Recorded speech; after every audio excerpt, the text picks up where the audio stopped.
Hi everyone, welcome to Game 8 of the match between Lasker and Marshall. After Lasker started off the match by reeling off 3 straight wins, he has now drawn games 4 through 7, but he still has a 3-game lead. In this position, it is black to move.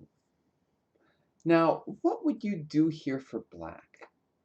Well, it's interesting in the sense that white doesn't have any super clear plan. But one thing we remember about Marshall is he's not good in quiet positions. He's overly aggressive. And once again, this weakness rears its ugly head. He plays the move e5, which is not a horribly bad move, but it does start to weaken his pawn structure. In this structure, the pawns are not yet too weak. There's no weak square around them. When he plays this move, now the f5 square is weak. So white plays d5, knight e7, knight to e3.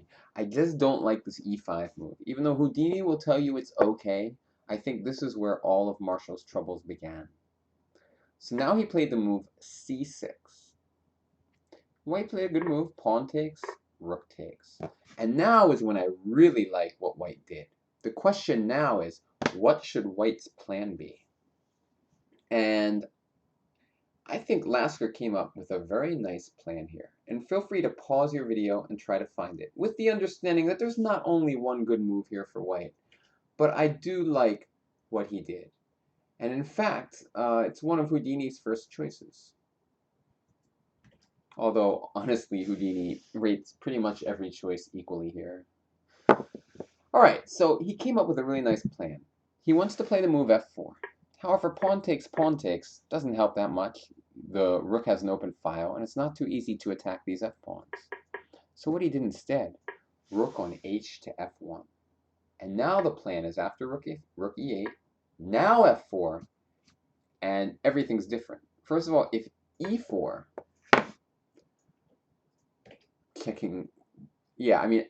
simply f5, and this e-pawn actually is a bit weak. We can attack it with rook d4 and rook f4 and stuff like that. So in the game, instead he just took, and now rook takes. And he was hoping to use some maybe temporary attack, a discovered attack on our knight. But it just doesn't quite work. After knight e5, rook f2. And, well, all of a sudden you see what's happened.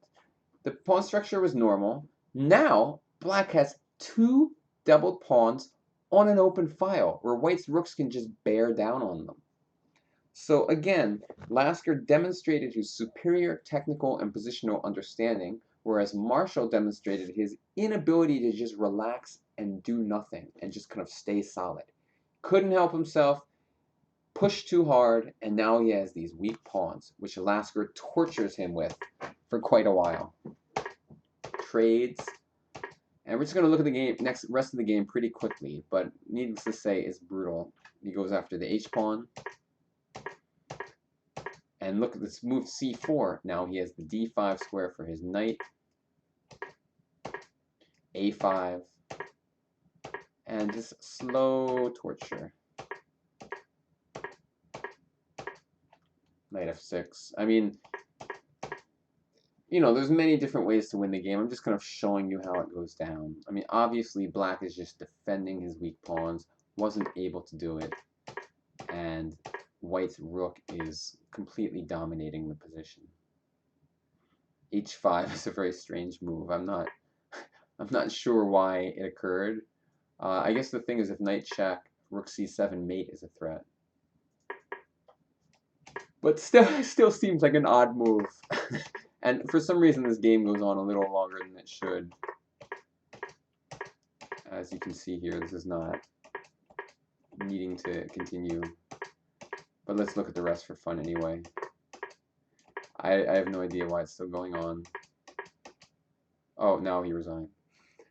But yeah, the key to this game, like I already said, the move e5, I just don't like it.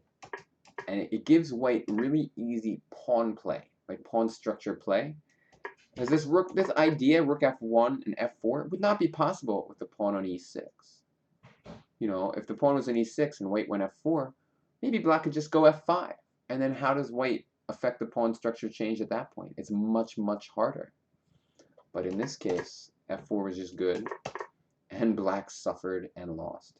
So Lasker is now up 4 games to nothing in the match, with a bunch of draws littered in there.